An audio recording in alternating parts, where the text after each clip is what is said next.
Alors comment ça se passe, Antoine, après le voyage de groupe? Comment ça se passe après les rencontres? Quand on a rencontré une femme en Ukraine, quand on a rencontré une femme en Russie, quand on vient du Canada, quand on vient de la France, quelles sont les étapes suivant le voyage? Est-ce que ça se passe pour tout le monde de la même manière? Est-ce que c'est différent pour chaque personne? Est-ce qu'il faut retourner là-bas? Ou alors, comme on me pose parfois la question, que je trouve d'ailleurs une question très drôle, des hommes qui me demandent, je vais en Ukraine, je rencontre une femme, je me marie avec elle et je reviens avec elle dans l'avion. Est-ce que ça se passe comme ça dans la réalité? Est-ce que, Antoine, tu peux nous donner des exemples, des principes de comment ça se passe après un voyage? Donc c'est le but de cette vidéo que je vais aujourd'hui faire.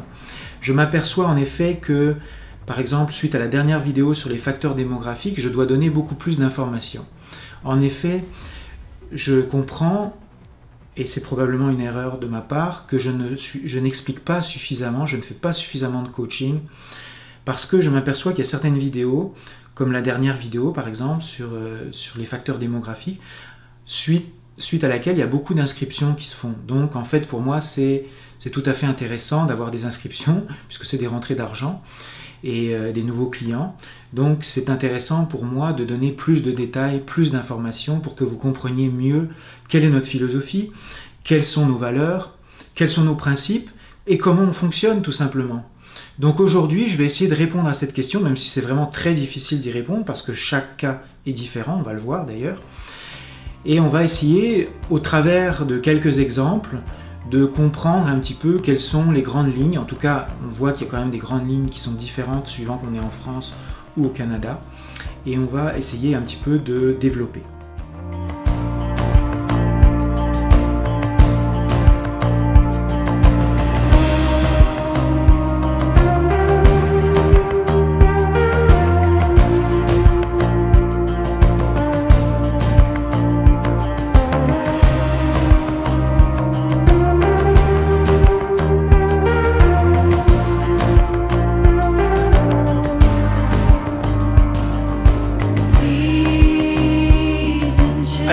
En introduction, je vais vous raconter quelque chose de super intéressant. Je vais essayer de pas rire, parce qu'il ne faut pas se moquer. Mais c'est vraiment comme quoi parfois la conjoncture des événements, le destin, enfin il y a des choses qui se produisent qui sont très intéressantes. Et on adore ce qu'on fait. Alors cette semaine, j'ai reçu 2 lettres. J'ai reçu 2 lettres de 2 messieurs différents qui ne se connaissent pas et qui étaient cette semaine, en fait on est la semaine du 9 février, qui était cette semaine à Kiev pour faire des rencontres.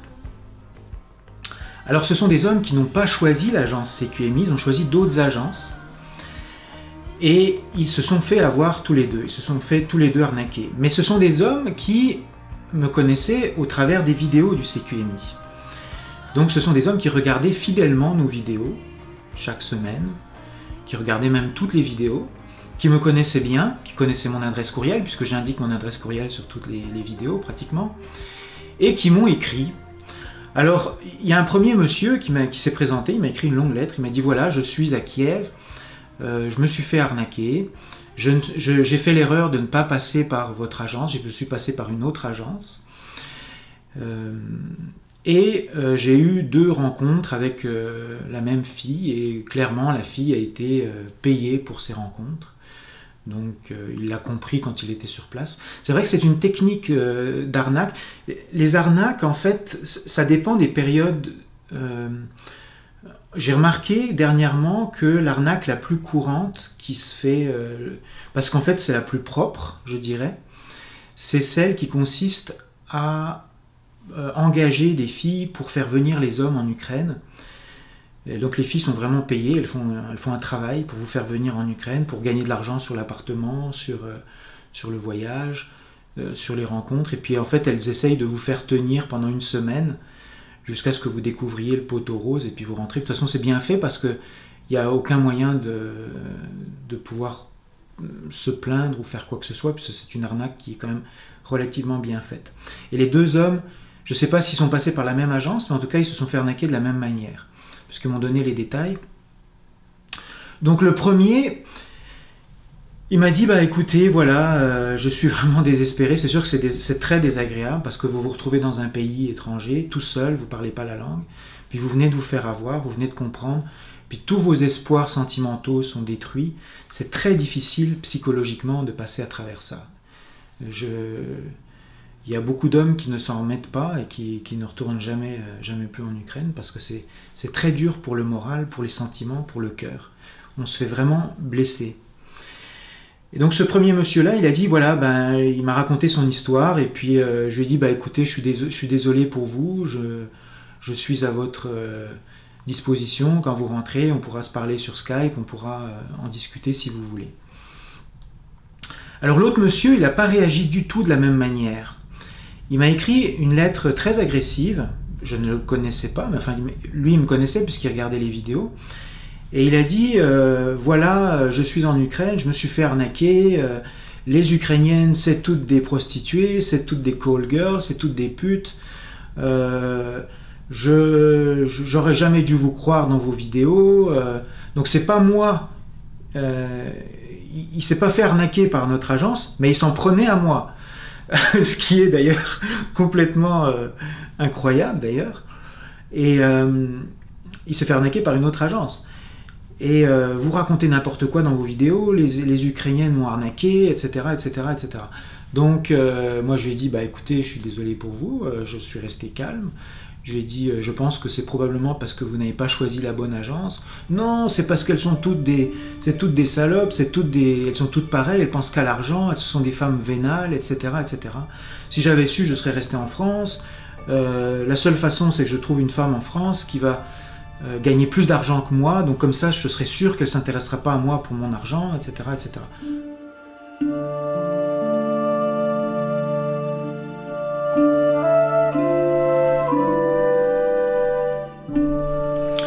Alors, pourquoi je vous parle de cette histoire-là? Pourquoi ces deux hommes se sont fait arnaquer à Kiev? Pourquoi sont tous les deux dans leur chambre d'hôtel, quelque part dans la ville, en train de se morfondre et en train de se dire, y en a un qui dit, moi, je me suis fait arnaquer par les femmes ukrainiennes. Les femmes ukrainiennes, c'est toutes des menteuses, toutes des voleuses. Et puis l'autre, il se dit, peut-être que j'ai pas fait affaire avec la bonne agence. Vous constatez ces deux comportements psychologiques qui sont totalement différents. Il y a un monsieur qui dit que le problème, c'est pas lui, le problème, c'est les autres.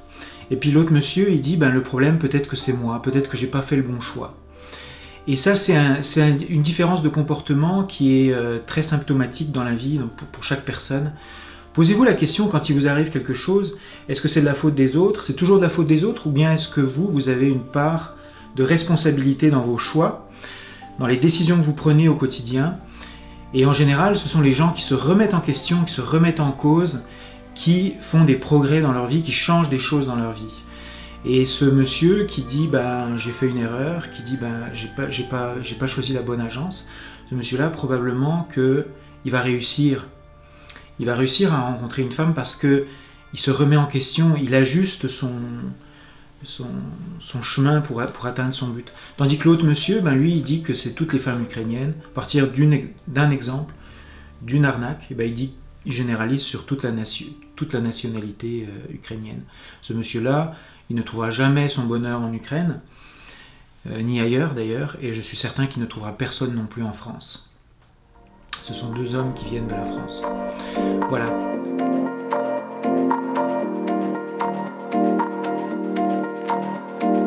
Alors, la question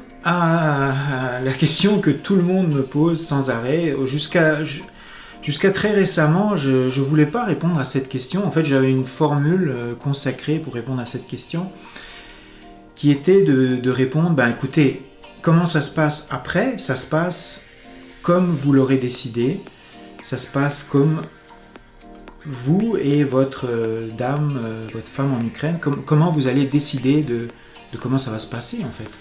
Pourquoi? Parce qu'en réalité, chaque cas est différent. Il y en a pour lesquels ça se passe très très vite, ils se marient quelques semaines après s'être rencontrés.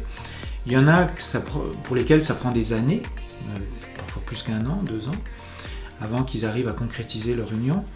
Donc tous les cas sont différents. Par contre, on a quand même beaucoup insisté pour me demander de faire cette vidéo, donc je la fais aujourd'hui, pour essayer de délimiter des grandes lignes, des points qui semblent se reproduire dans certains cas, dans d'autres cas. Bon, c'est vrai par exemple que si vous êtes un homme européen, France, Belgique, Suisse, et si vous êtes un homme canadien, la démarche ne sera pas la même. Et là, on constate effectivement qu'il y a des différences. Pourquoi? Parce qu'il y a un océan, il y a l'océan Atlantique entre le Canada et l'Europe, et ça coûte cher les billets d'avion, et c'est long, c'est très long pour venir. C'est très long, ça prend 7 à 10 heures d'avion quand on cumule les 2 vols, alors que quand on habite en France, vous pouvez être à Kiev en 3 heures, même moins de 3 heures. Donc c'est sûr que ça joue un rôle important.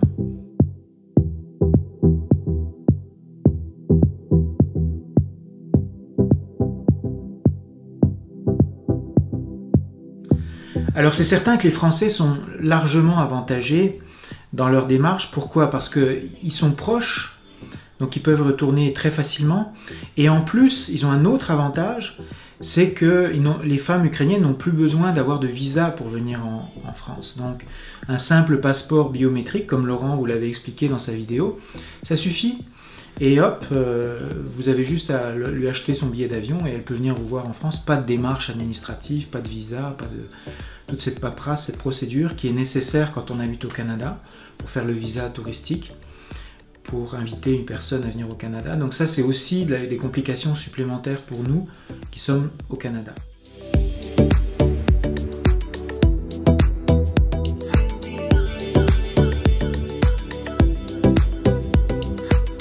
Quels sont les grands principes? Déjà, la première chose, c'est qu'il ne faut jamais quitter la femme qui vous plaît, que vous avez rencontrée, avec laquelle vous aimeriez construire quelque chose. Il ne faut jamais la quitter sans qu'il y ait une date future de rencontre. On a eu parfois des hommes qui ont fait cette erreur, ça leur a coûté cher parce que la fille, elle en a fatalement déduit qu'ils n'étaient pas intéressés, qu'il n'y aurait pas d'avenir à leur relation. Donc quand vous êtes en Ukraine, quand vous rencontrez quelqu'un, une femme, il ne faut jamais vous quitter sans que vous ayez établi c'est quoi la prochaine étape de notre relation. Quand est-ce qu'on va se revoir? Où? Quand? Comment? Et ça c'est vraiment important. On a eu une fois un jeune homme du Canada qui est rentré sans planifier avec la fille qu'il avait rencontrée la prochaine date, où il avait dit peut-être dans 6 mois. Non, il n'y a aucune fille qui va attendre 6 mois comme ça, en se mettant en réserve pour vous. Peut-être éventuellement dans 6 mois vous allez revenir la voir, sachant même pas comment ça va se passer dans 6 mois, si c'est lui qui va revenir, si c'est elle qui va se déplacer, etc. Il faut qu'il y ait du concret, sinon ça sert à rien.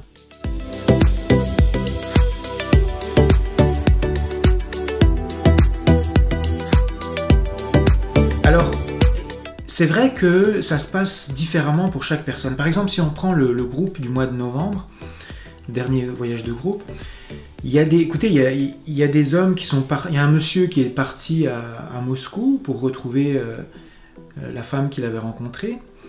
Il y en a un autre qui a fait venir tout de suite pratiquement en France pour une période de 3 semaines, 1 mois, pour voir comment ça allait se développer sur place.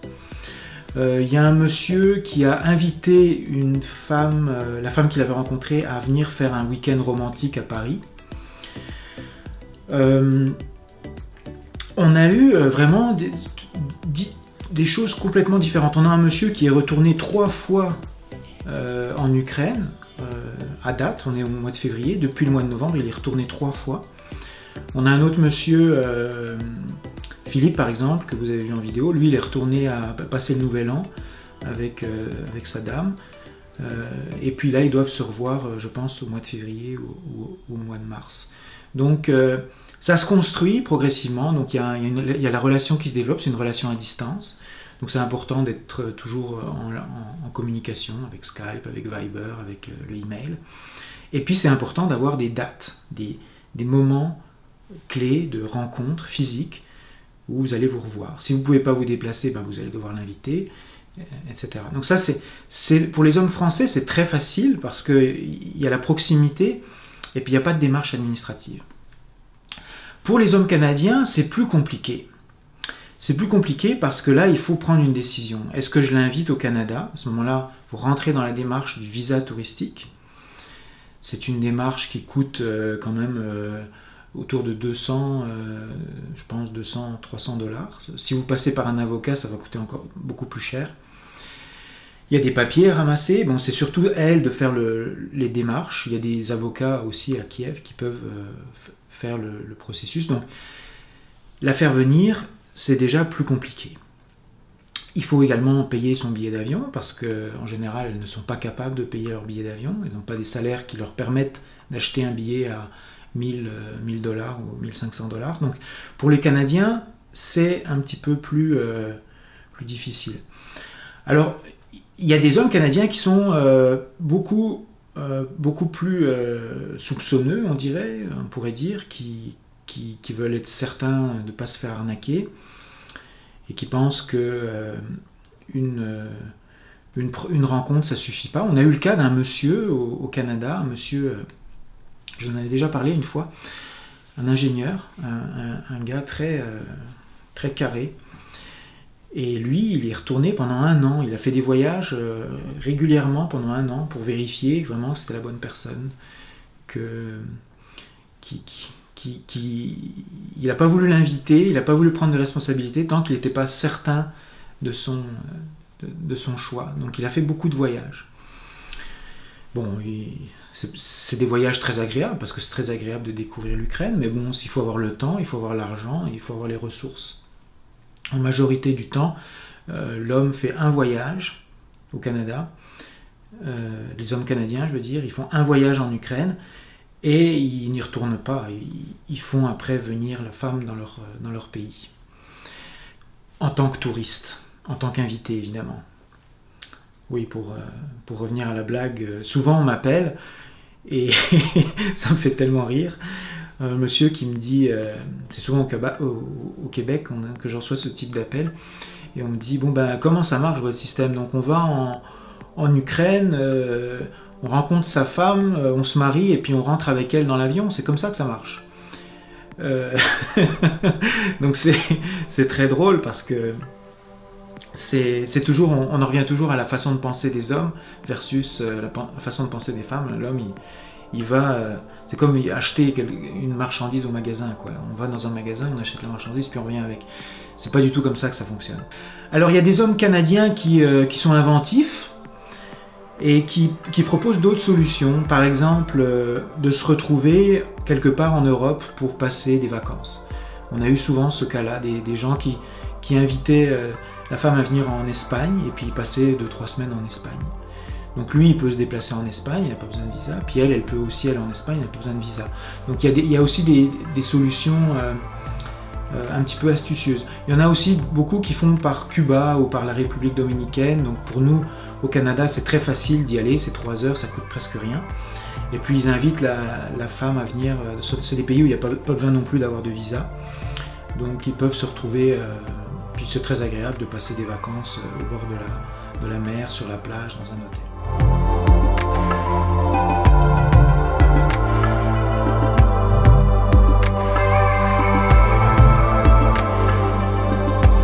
Alors combien de temps ça prend?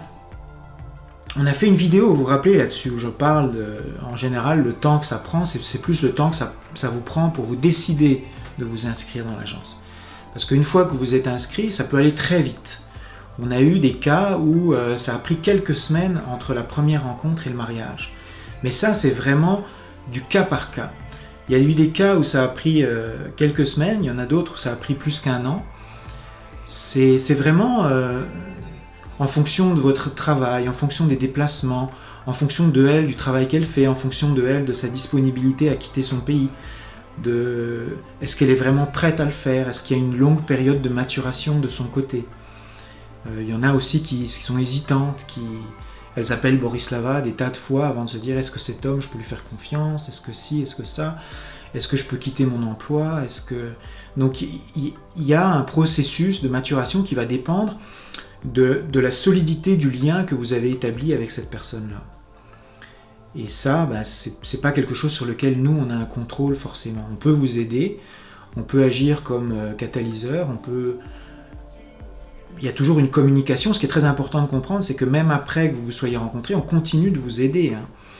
On est là tout le temps, même des fois après le mariage, on continue à nous appeler, on continue à appeler Borislava pour obtenir des informations.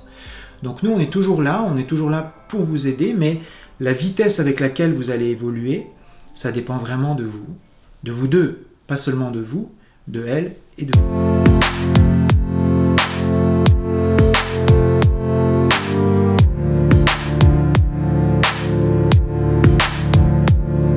Alors une autre question aussi qu'on me pose, c'est Antoine, c'est bien beau, tu nous dis ouais 80-90% de succès, mais moi j'y crois pas à ton chiffre. Tu nous dis ça parce que c'est juste après le voyage, mais en réalité il y a des couples qui se séparent après la période des rencontres dans ce processus-là. Ben oui, bien sûr, évidemment. Tous les couples qui sont formés lors des voyages ne donnent pas forcément un mariage.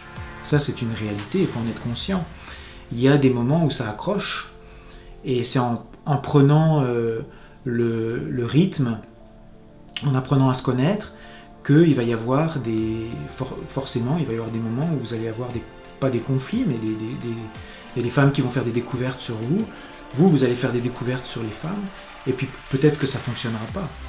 Mais en règle générale, ce qu'on peut dire, et c'est très étonnant d'ailleurs, c'est que sur les voyages de groupe, les couples qui sont formés, si on obtient des taux de succès suite au voyage de groupe de l'ordre de 80 à 90%, je dirais que sur ces 80 à 90%, il y en a très peu qui se séparent. Très très peu. Ça peut arriver dans des cas assez... Pourquoi ces couples-là qui démarrent sont en général très solides? Parce qu'il y a eu tout un processus avant. Il y a eu toute une maturation, il y a eu toute une préparation.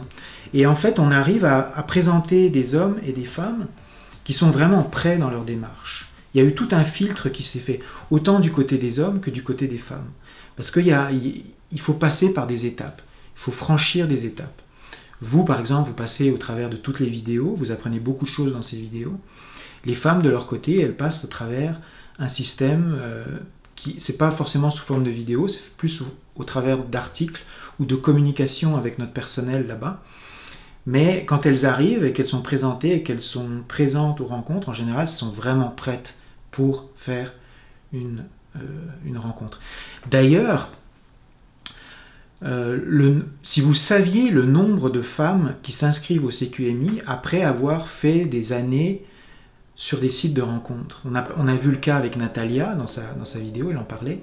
Dernièrement, j'ai inscrit plusieurs femmes sur le site et Tatiana, notre directrice à Kiev, elle explique toujours dans les petits textes qu'elle envoie à Borislava, et elle dit cette femme-là, ça fait déjà 3 ans et demi qu'elle est sur les sites de rencontres et qu'elle est tannée, qu'elle veut quelque chose de sérieux. Donc en fait, il y a vraiment une maturation. Quand on arrive au CQMI, on est vraiment prêt pour quelque chose de sérieux. Il y a une démarche qui est faite dans votre psychologie, dans votre tête, et puis du côté des femmes, c'est pareil. Et en général, ça reste, c'est solide. Et c'est pour ça qu'on a autant de mariages.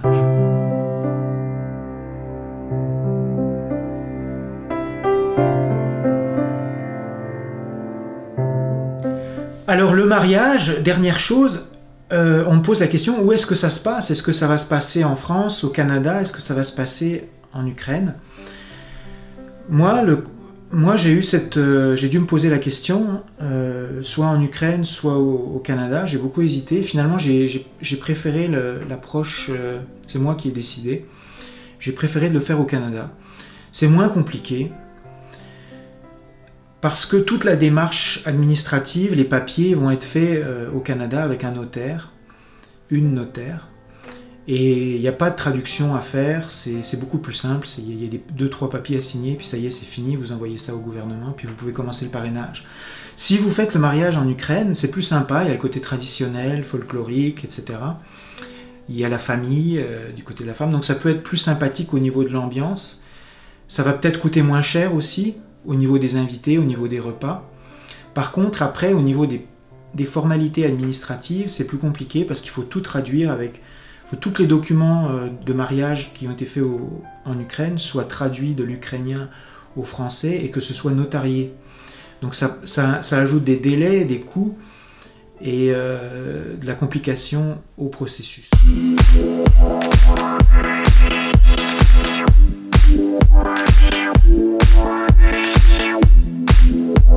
Alors merci pour toutes ces inscriptions dernièrement. J'ai compris un message fort que vous m'avez envoyé au travers des commentaires et au travers des inscriptions. C'est que je dois plus expliquer, je dois donner plus d'explications comme je l'ai fait avec les facteurs démographiques. Je dois plus rentrer dans le détail. Et la transparence, l'ouverture, c'est vraiment quelque chose qui vous plaît. Et je dois encore plus aller dans ce domaine-là. Donc il faut que j'explique davantage, il faut que je fasse plus de coaching, il faut que je fasse plus de vidéos d'adhérentes. C'est fou comment dernièrement on a eu des hommes qui se sont vraiment inscrits pour rencontrer des adhérentes en vidéo. Ça me donne encore plus de motivation pour au mois de mars faire beaucoup de vidéos de nos adhérentes. C'est énormément de travail, mais c'est comme ça qu'on progresse. C'est comme ça que l'agence CQMI atteint ses objectifs et qu'on a plus de clients. Donc pour nous c'est important. Moi je veux grossir, je veux que mon agence soit la plus grosse, la plus importante et je veux qu'on soit vraiment une force, que ce soit en France ou au Canada. Donc voilà, merci de vos encouragements, de vos commentaires. Il y a de plus en plus de monde qui commente sur YouTube. Christopher a de plus en plus de travail pour faire la modération sur les commentaires. Donc à bientôt pour une prochaine vidéo et n'hésitez pas, suggérez-moi ou écrivez-moi antoine@cqmi.ca, envoyez-moi des questions, des sujets de vidéos qui vous intéresseraient, on me le fait souvent. J'y suis sensible et je comprends que c'est important de vous expliquer. Voilà.